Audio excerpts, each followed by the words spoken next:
ইতিমধ্যে শুরু হয়ে গেছে নতুন ধারাবাহিক নাটক দুনিয়া একটা টাকার গোলাম। এই নাটকটি প্রথম পর্বই দর্শকদের নজর কেড়েছে। প্রথম পর্বটি টান উত্তেজনা নিয়ে শেষ হয়েছে। প্রথম পর্বটি দেখেই দ্বিতীয় পর্বটির জন্য অপেক্ষা করছে এই নাটকের দর্শকরা। নাটকটি দেখে এটাই বোঝা যাচ্ছে বেশ কিছু ধামাকা থাকছে এই ধারাবাহিকে। সবাই গোলামকে গরিব ফকিনি বাচ্চা মনে করত, কিন্তু যখনই গোলামের কথায় গোলামকে নিতে হেলিকপ্টার আসে এটা থেকে কেউ বিশ্বাস করতে পারে না আসলে গোলামকে নিতে হেলিকপ্টার এসেছে। এখন সেটা কেউ বিশ্বাস করে না। এরপরই যখন দেখে সাথে সাথে গাড়ি চলে আসে গোলামকে নিতে, আর গোলামকে স্যার বলে সম্বোধন করে সেই গাড়ি চালক।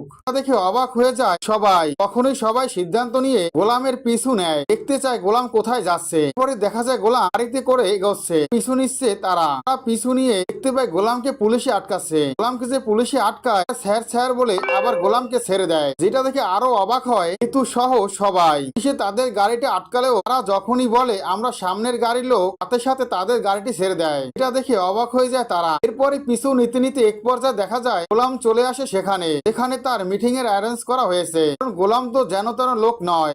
গোলাম গাড়ি থেকে নামে। গোলাম গাড়ি থেকে নামার দৃশ্য দেখে অবাক হয়ে যায় কিন্তু সহ সবাই বলে গোলাম কে, ওর জন্য এত কিছু অ্যারেঞ্জ করা হয়েছে। সিকিউরিটি গার্ড সিকিউরিটি দিচ্ছে, মনে হচ্ছে অনেক বড় মাপের কোনো মানুষ হবে। আমরা ওকে এতদিন অনেক অপমান করেছি, দূর দূর করে হারিয়ে দিয়েছি। রেস্টুরেন্টের ম্যানেজার গোলামকে দেখে অবাক হয়ে যায়। গোলামের কাছ থেকে কিছুতেই টাকা নিতে চায় না সে।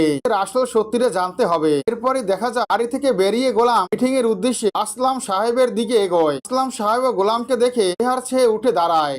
যখনই গোলাম তার সামনাসামনি হয় তখনই আসলাম সাহেব বলে আমার জন্য অপেক্ষা করছি, একটা মিটিং এর জন্য আমরা দীর্ঘদিন অপেক্ষা করছিলাম, সময় দিতে পারোনি, আজ তোমাকে পেয়েছি। আজ আমরা মিটিংটা সম্পূর্ণ করতে চাই। এই দেশটা শান্তিতে রাখার দায়িত্ব আমাদের, আমরা এই দেশটাকে শান্তিতে রাখবো। আমি চাই তার সাথে সময় সিকিউরিটি গার্ড থাকুক। কিন্তু গোলাম লোকটিকে বলে সিকিউরিটি গার্ডের কোনো প্রয়োজন নেই, সিকিউরিটি গার্ড নিতে চাচ্ছে না, কারণ যে মিশনে নেমেছে সে ছদ্মবেশী থাকতে হবে।